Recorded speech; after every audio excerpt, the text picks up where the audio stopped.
Hello बच्चों। आज पुनः मैं आपको नाउन और एडजेक्टिव पर वाक्यों को रिवाइज करने जा रहा हूँ। पिछले वीडियो में मैं सेंटेंस बताया था जो आप समझे होंगे और उस पर रिवाइज किए होंगे। फिर मैं रिवाइज कर रहा हूँ नाउन, ताकि आप अच्छे से सीख सकें। इसलिए मैं दोबारा इसको रिवाइज कर रहा हूँ। Noun and adjective, noun and adjective. जैसे वाक्य हम लेंगे, वह एक नायक है। वह एक नायक है। इसका ट्रांसलेशन क्या होगा? वह का हो जाएगा ही इज, नायक का होता है एक्टर, इसमें एन लगेगा, ही इज एन एक्टर। वह एक नायक है। इसको चार तरह से बनाएंगे। वह एक नायक नहीं है तो हो जाएगा he is not an actor. फिर होगा इंट्रोगेटिव सेंटेंस, क्या वह एक नायक है तो इज पर लिख देंगे, is he an actor, question mark. फिर होगा क्या वह एक नायक नहीं है तो हो जाएगा is he not an actor, question mark. ठीक है। उसके बाद होता है दूसरा सुने लेते हैं, वे लोग ज्योतिषी हैं। ज्योतिषी, वे लोग ज्योतिषी हैं। वे लोग का अंग्रेजी क्या होगा? दे के साथ क्या लगाएंगे? आर। ज्योतिषी का क्या होता है? एस्ट्रोलॉजर। एस्ट्रोलॉजर, इसमें एस लगा देंगे क्योंकि यहाँ पर ये प्लुरल हो जाएगा। दे आर एस्ट्रोलॉजर्स, वे लोग ज्योतिषी है। सब्जेक्ट प्लुरल है, आर भी प्लुरल हो गया, ये एस लगा दिए। इसको चार तरह से बनाएंगे। वे लोग ज्योतिषी नहीं है तो दे आर नॉट एस्ट्रोलॉजर्स। क्या वे लोग ज्योतिषी है तो आर को पहले लिख देंगे, आर दे एस्ट्रोलॉजर्स। क्या वे लोग ज्योतिषी नहीं है तो आर दे नॉट एस्ट्रोलॉजर्स। ठीक है। उसी तरह और भी सेंटेंस लेंगे, हम लोग भिखारी हैं। हम लोग भिखारी हैं। हम लोग का क्या होगा? वी के साथ क्या लगाएंगे? आर। भिखारी क्या होता है? बेगर। यहां हो जाएगा बेगर्स। वी आर बेगर्स, है ना। इसमें हम लोग नोट लगा देंगे, हम लोग भिखारी नहीं है, वी आर नॉट बेगर्स। क्या हम लोग भिखारी हैं? Are we beggars. क्या हम लोग भिखारी नहीं है? Are we not beggars. ठीक है। मेरा भाई, जैसे मैं एक नायिका हूं। मैं एक नायिका हूं। नायिका हूं। तो मैं का अंग्रेजी क्या होगा? आई के साथ क्या लगाएंगे? एन। और नायिका का होता है एक्ट्रेस, तो इसमें एन लग जाएगा, एन एक्ट्रेस। क्योंकि वॉवेल है, इसमें एन लगेगा। मैं एक नायिका हूं तो आई एम एन एक्ट्रेस। मैं एक नायिका नहीं हूं, I am not an actress. क्या मैं एक नायिका हूं तो एम आई एन एक्ट्रेस। क्या मैं एक नायिका नहीं हूं तो am I not an actress. इस तरह से वाक्य को बनाएंगे। आप भी इसी तरह रिवाइज करेंगे। बहुत सारे वाक्य नॉन लेकर के इस तरह आप रिवाइज करेंगे तो जल्दी आप अंग्रेजी सीखेंगे। इस तरह हम एडजेक्टिव में देखते हैं, मेरा भाई बहादुर है। बहादुर है तो मेरा भाई का क्या होगा? My brother.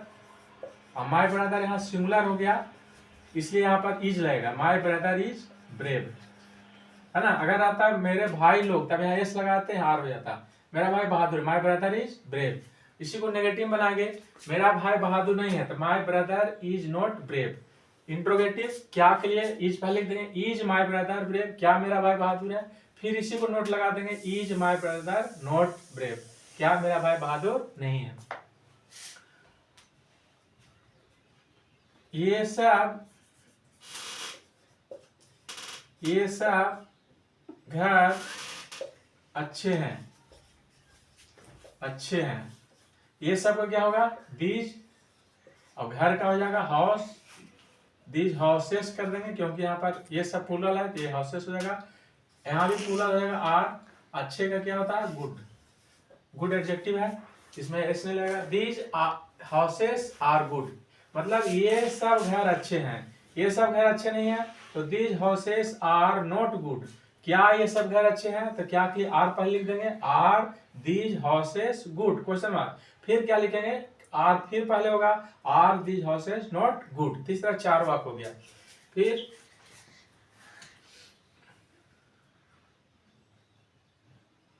आप लोग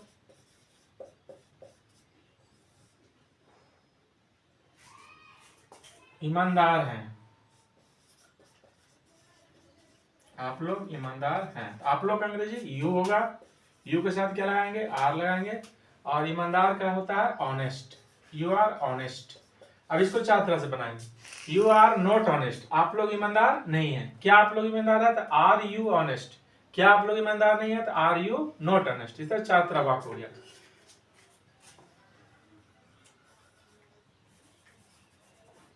उसका मित्र दुष्ट है, उसका मित्र दुष्ट है। उसका क्या होता है, हिज, मित्र का फ्रेंड। अब यहां पर यह देखना है कि यहाँ पर सिंगुलर है तो वर्ब भी सिंगुलर लगेगा। हिज फ्रेंड मतलब एक आदमी को बोल रहा है, इसलिए यहाँ पर इज लगाएंगे। हिज फ्रेंड इज दुष्ट का विकेट। यहाँ पर हो गया उसका मित्र दुष्ट है, तो हिज फ्रेंड ही छूट गया है। हिज फ्रेंड इज विकेट, उसका मित्र दुष्ट नहीं है, तो his friend is not wicket. क्या उसका मित्र दुष्ट है, तो इज पहले हो जाएगा, इज हिज फ्रेंड विकेट। क्या उसका मित्र दुष्ट नहीं है, तो is his friend not wicket. इस दोनों साथ ही रहेगा, ये अलग नहीं होगा। जब भी इज के इज बाहर करेंगे तो इज यहाँ हो जाएगा, हिज फ्रेंड साथ में रहेगा, इसको अलग अलग नहीं करना है। बहुत सारे छात्र क्या कहते हैं, हिज के बाद इज लगाते हैं, उसके बाद फ्रेंड लिखते हैं। नहीं, ये दोनों ज्वाइंट ही है, अलग नहीं करना है उसको, है ना। तो ये हो गया। इस तरह चार तरह वाक्य हम बनाएंगे। और इसी तरह जब आप रिवाइज करेंगे, अपने माइंड में रिवाइज करेंगे, तो जल्दी सीख जाएंगे। क्योंकि बहुत सारा नाउन है, एडजेक्टिव है, उस पर आप रिवाइज कीजिए और जल्दी वाक्य जितना आप रिवाइज कीजिएगा उतना जल्दी आप इसमें सीखेंगे। इसमें मेन है फार्मूला स्ट्रक्चर बताया है, उसी पर है ये आधारित। और स्पोकन इंग्लिश जो चलता है ना, ज्यादातर रटवाता है, इसमें रटने की कोई जरूरत नहीं है। माइंड में रिवाइज कीजिए, जल्दी सीखिएगा।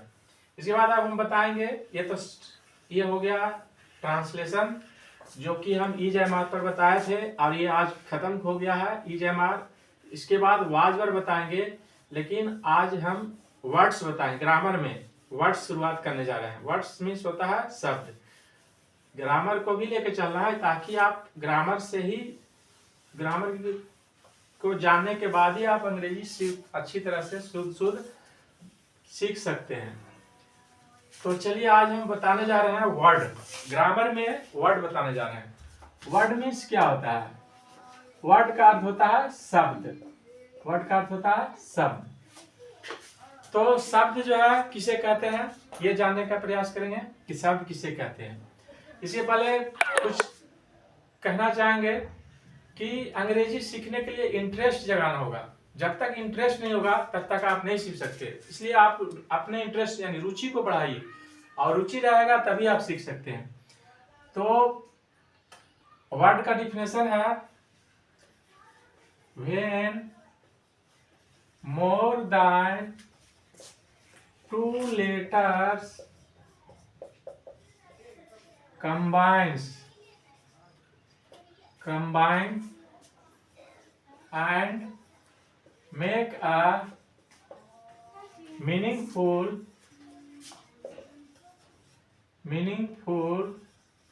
sense is called word. When more than 2 letters combine, मतलब जब दो या दो से अधिक अक्षर मिलते हैं, कंबाइन दो या दो से अधिक अक्षर मिलते हैं, and make a meaningful sense, और उसका एक अर्थ होता है, उसका कोई सार्थक अर्थ होता है, सेंस होता है, इज कॉल्ड वर्ड, उसे शब्द कहा जाता है। यानी दो या दो के अधिक अक्षरों के सार्थक मेल को शब्द कहा जाता है। जैसे एज में लिखते हैं, जैसे B + A + T, जिसका अर्थ होगा बैट। अब बैट से एक सार्थक अर्थ आ रहा है कि एक बैट होता है खेलने के लिए, है ना। इसी तरह M + A + N + G + O, जिसका अर्थ हुआ, इसका मेल होने से क्या हो गया, मैंगो। यानी मैंगो मतलब आम। आम एक वस्तु है, चीज है, फल है, और इस तरह बैट एक वस्तु है जिससे हम लोग खेलते हैं। इसका एक अर्थ हुआ, है ना, इसलिए ये शब्द हो गया, मैंगो शब्द हो गया, बैट शब्द हो गया। अब शब्द के कितने भेद होते हैं ये जानेंगे। So there are 8 kinds of word, यानी वर्ड के शब्द के 8 भेद होते हैं जिसे पार्ट्स ऑफ स्पीच कहा जाता है। That is called parts of speech. Parts of speech यानी शब्द के 8 भेद होते हैं और जिसे पार्ट्स ऑफ स्पीच कहा जाता है। यानी इसके पहले हम बताए थे ये लेटर बताए थे कि लेटर किसे कहते हैं, लेटर कितने प्रकार के होते हैं, कितने भेद होते हैं। तो लेटर मतलब होता है अक्षर, अक्षर के बाद हम लोग आ गए शब्द। अब शब्द के भेद, तो पहला हो गया 8 भेद होते हैं जिसमें पहला हो गया नॉन। नॉन मीन्स क्या होता है? नॉन मीन्स हो गया संज्ञा, जिस पर वाक्य हम लोग बना रहे थे संज्ञा पर, है ना। उसके बाद स्क्वायरेज करके यहाँ पर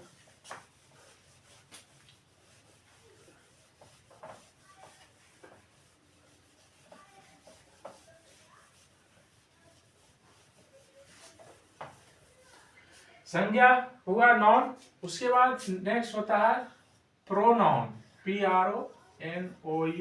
प्रोनाउन मीन्स होता है सर्वनाम, सर्वनाम प्रोनाउन। तीसरा होता है non pronoun, verb, VERB, verb means क्रिया। चौथा एडजेक्टिव, एडजेक्टिव मीन्स होता है विशेषण। एडवर्ब, फिफ्थ में एडवर्ब, एडवर्ब मीन्स हो गया क्रिया विशेषण, क्रिया विशेषण। प्रीपोजिशन,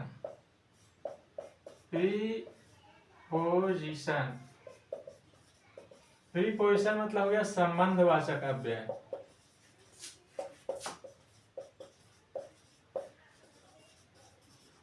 संबंधवाचक अव्यय प्रीपोजिशन। उसके बाद है कंजंक्शन, 7 नंबर कंजंक्शन। इसको कहा जाता है हिंदी में संयोजक, संयोजक। लास्ट है interjection, INTER, interjection. Interjection means हुआ संबंधवाचक अव्यय।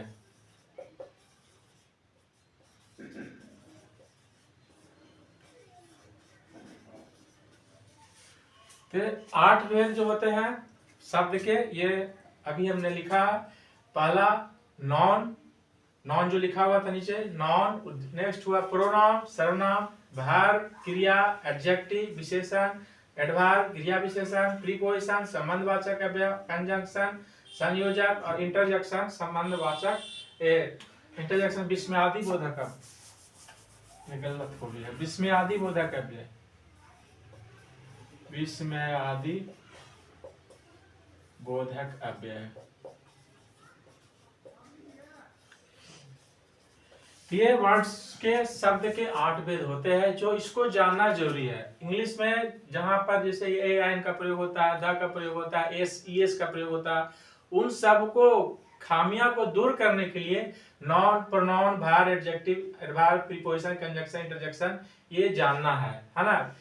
इसमें विशेष करके नॉन प्रोनाउन वर्ब एडजेक्टिव ये चीज अगर नहीं जानेंगे तो आपको AN का प्रयोग, द का प्रयोग, ES का प्रयोग कहाँ होता है उसमें परेशानी होगा, परेशानी होना ही है। इसलिए हम इसको लेके चल रहे हैं, इसको बताते चल रहे हैं ताकि आप ये जाने कि नॉन क्या है, प्रोनाउन क्या है, वर्ब क्या है, एडजेक्टिव क्या है। इस तरह आप जब जान जाएंगे तो आपको ट्रांसलेशन में कहीं गलती नहीं होगा, गलतियां आप नहीं कर पाएंगे। AN का प्रयोग में गलतियां होता है, एस कहाँ लगाएं, ES कहाँ लगाएं, द कहाँ लगाएं, इसलिए इसको जानना जरूरी है, साथ साथ लेके चल रहे हैं। और इसके साथ आप जो है बच्चों से खास कर कहेंगे कि आप जो रील देखते हैं ना, रील से अच्छा है कि आप मेरे YouTube चैनल पर मेरे पढ़ाए हुए चीज को देखें। आपको ये चीज सीखेंगे तो आपका भविष्य बेहतर होगा। रील देखने से भविष्य बेहतर नहीं होने वाला है, ठीक है। तो थोड़ा सा समय इसमें निकालें और अंग्रेजी बेहतर करें, है ना। सीखो ऐप से कहीं ज्यादा हम इसमें सिखा देंगे, क्योंकि वो तो सिर्फ बोलवाएगा, है ना, और ये स्ट्रक्चर के माध्यम से नहीं बताएगा, ठीक है। तो ये चीज जानना है। कितना और बनाए